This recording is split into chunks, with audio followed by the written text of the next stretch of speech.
That's so sweet of you. Thank you so much Faria గారు. Yes, so అప్పటి గులాబీ నుంచి ఇప్పటి దయా వరకు మనందరినీ ఎన్నో అద్భుతమైన పాత్రలతో ఏడిపించారు, నవ్వించారు, ప్రేమ పడేలాగా చేశారు. సో మా వెరీ ఓన్ జేడి చక్రవర్తి గారిని మాట్లాడవలసిందిగా రిక్వెస్ట్ చేస్తున్నాం.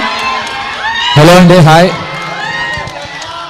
ఇవాళ నేను చాలా తక్కువ మాట్లాడదాం డిసైడ్ అయ్యాను. నాకెందుకో మా దిల్ రాజు గారు మాట్లాడితే వినాలని కోరికగా ఉంది. కాదు రాజుకి కాదు నాకు కాదు రాజు మాట్లాడితే వినాలని నాకు కోరికగా ఉంది. ఫస్ట్ దుల్కర్ గురించి చెప్పాలి. నాకు మా సినిమా గురించి ప్రమోషన్స్ గురించి మాట్లాడుతూ నేను అవతార్ గురించి ఎక్కువ మాట్లాడా.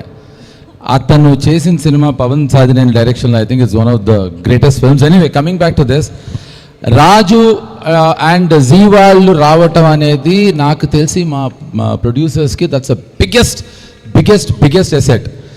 రాజు నేను ఈ గురించి చాలా చెప్పాను. ఇప్పుడైతే డబ్బా కొట్టారని అనకూడదు, నా ఇంటర్వ్యూస్ అన్నిట్లలో రాజు గురించి చెప్పాను. Raju judgement, Raju focus is outstanding. The moment Raju came into the film, ఈ సినిమాలోకి రాగానే నాకు అర్థమైపోయింది మా వాళ్ళందరూ రారాజులు అయిపోతారని. సో ఇవాళ నాకు ఓన్లీ నేను రాజు మాట్లాడితే వినాలి నా కోరిక. అండ్ రాజు నువ్వే మాట్లాడాలి. నీ అంటే ఈజ్ టెరిఫిక్, హీ ఎంటర్టైన్స్, మనందరినీ టెరిఫిక్గా ఎంటర్టైన్ చేస్తాడు. ఎస్, సో మా మనసున్న మా రాజు, మా దిల్లున్న రాజు, దిల్ రాజు గారిని మాట్లాడవలసిందిగా రిక్వెస్ట్ చేస్తున్నాం. నాకు కూడా ఇంతమంది ఫ్యాన్స్ ఉన్నారా? కాదు, వాళ్ళు ఆల్రెడీ మాట్లాడుతుంటే సోప్ అయ్యాక డైరెక్టర్ అనేసారు, వాళ్ళు రెడీగా ఉంటారు వేయటానికి.